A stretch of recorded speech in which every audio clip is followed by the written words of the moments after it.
Purihin ang dakilang lumikha. Tayo po ay babasa ng isang bersikulo mula sa Matthew 18 verse 18 ng New Living Translation. At ito po ang sabi, I tell you the truth, whatever you forbid on earth will be forbidden in heaven. And whatever is you permit, on earth will be permitted in heaven. Sa Tagalog, kung ano po ang ating ipagbawal dito sa lupa ay ipagbabawal din ng nasa taas, ng dakilang lumikha. At kung ano ang ating pinauubaya o pinapayagan na mangyari dito sa lupa, ay pinapayagan din doon ng dakilang lumikha. Yan po ang sabi dito. So, take this most seriously, ang sabi. At ang ibig sabihin, kung ang sinabi mo ay yes, ibig sabihin ay yes din yun sa dakilang lumikha. Kung ang sabi mo ay no, no rin yun sa dakilang lumikha. Ayan. Bakit tayo ay may ganung kapangyarihan? Dahil tayo ay katulad din niya na isang Diyos. Maliit na Diyos. Siya ang pinakadakilang lumikha. So tayo ay creators din. At kung anong pinapayagan natin na mangyari dito sa lupa, pinapayagan niya. At kung anong ating ipagbawal, ay ipinagbabawal din niya. Okay, ayun. So, meron tayong free will, tayong mga kanyang nilalang. Itong free will na ito ay gagamitin natin o ginagamit natin yan sa ating pamumuhay. At kung ano man ang ating gawin, ay tayo dapat meron tayong ganitong kaalaman na ang bawat gawin ay may effect. Ano? Yan, the cause and effect relationship. O, yan.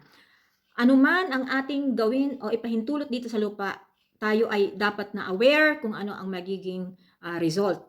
Ayan. At kung ano man ang maging result niyan, kailangan nating tanggapin. Dahil yan ang ating ginawa.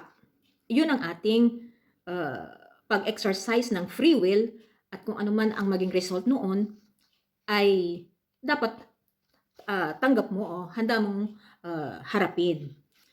Napakahalaga ng free will na yan. No? Yan ay isang very precious gift from the Creator, the Most High, the Almighty God. Napakahalaga ng free will. Kalayaang makapili o pumili. Kaya dahil sa free will na ito ay ma-exercise mo, magagawa mo kung ano ang gusto mo. Pero, ang bawat ating gagawin ay may katapat na result. Halimbawa, ikaw ay kain ng matamis. Ano ang mangyayari kung hindi ka magiging maingat sa pagkain? Magkakaroon ka ng diabetes. Ikaw ay magiging obese. Kung ikaw ay mahilig makipag-away, anong mangyayari? Marami kang magiging kaaway. Something like that. Maraming mga pwedeng gawing examples.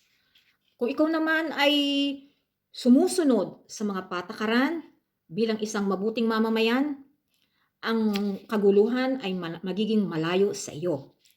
So, ayan ang mga pag-exercise ng free will. Nasa sa atin. May kaakibat yan na malaking responsibility. Ano? Kung ang gusto mo ay magkaroon ng affair doon sa may asawa ng tao, ang result niyan ay alam mo na hindi maganda o maaring hindi mo alam ang magiging result, hindi mo ina-analyze. Pero at the end ay mapapaisip ka, bakit ganito ang aking buhay, ganyan. Example lang yan, Bakit ganoon? Dahil sa ating sa mga desisyon sa buhay. Trabaho ng trabaho, wala nang time magpahinga. Magpahinga, yes, nagkasakit tuloy dahil sa katatrabaho. Dahil sa laging dahil sa gustong magkaroon ng maraming pera. Yung ganun ba, na napabayaan na ang kalusugan hanggang sa magkasakit. So, ang free will ay napakalaking responsibilidad. Halimbawa, yung mga nangyayari ngayon, mga digmaan dito, digmaan doon. Yan ba ay pinapayagan ng dakilang lumikha? Oo naman. Maliwanag na maliwanag ang sabi dito sa Matthew 18 verse 18. I tell you the truth, whatever you forbid on earth will be forbidden in heaven, and whatever you permit on earth will be permitted in heaven. So, ang tao, nag-decide siya na magkaroon ng gera, yung mga binigyan ng mga role na ganyan, lumikha ng gera, yan ay pinapayagan. Ano? Kung ano maging result, ang tao rin ang haharap. No? Ngayon, dahil katulad natin na hindi naman natin role iyon, may mga authority na iniligay dyan para humarap sa ganyang mga sitwasyon.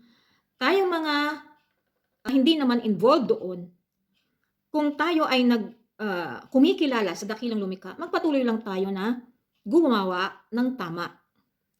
Gumawa ng tama, alamin natin kung ano ang nangyayari sa ating kapaligiran. Gamitin natin ang ating isip. At isipin natin, bakit ba nangyayari ang lahat ng mga bagay na ito? Yung bang hindi na lang puro yung ating trabaho ang ating iniintindi, pansariling kapakanan, sarili ng pamilya. Dapat din nating isipin kung ano ang nangyayari sa ating kapaligiran. Bakit ba nangyayari ang mga bagay na ito? Bakit? Napaka-importante noon. Kasi para makaiwas ka, no? Makaiwas ka sa anumang hindi magandang mangyayari, no? Aware ka. Bakit gayon pala, ganun pala. Kaya pala ganun ang mga galawan ng mga tao. Ganun pala, ano. Kaya maganda na humihingi tayo lagi ng karunungan sa ating dakilang lumikha, no? At magamit natin ng tama ang free will o kakayahang mamili. Ngayon, if ever na tayo ay magkamali, hindi naman tayo papahintulutan ng dakilang lumikha na makagawa tayo ng mga bagay na grabe. Dahil naroon ang ating pagkilala sa kanyang mga utos, no? Ganoon. At kung halimbawa na magkamali tayo, ay ang ibig sabihin ay buwangon uli, matuto sa kamalian. Hindi yung nadapa ka na ay dapat hindi ka na bumangon, hindi na makabangon, ano? Nawala na ng pag-asa. Ayan. So yung may mga takot, yung takot ba na may pag-ibig, hindi naman takot no, takot na takot ka, yung ayaw mo nang lumabas ng bahay, yung ganoon, na hindi yung ganoon. Ay hindi ka naman papahintulutan na makagawa ng mga bagay na grabe sa kasamaan. No. Ikaw ay igagabay at kung magkamali ka man ay humingi ka ng kaliwanagan at ikaw ay itatama.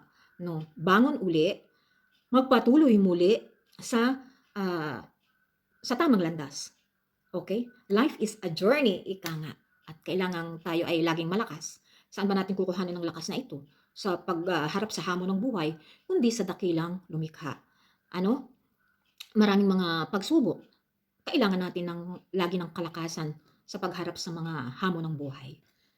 O yun lang po ang aking maibabahagi sa araw na ito. Pagpalaan po tayong lahat ng dakilang lumikha.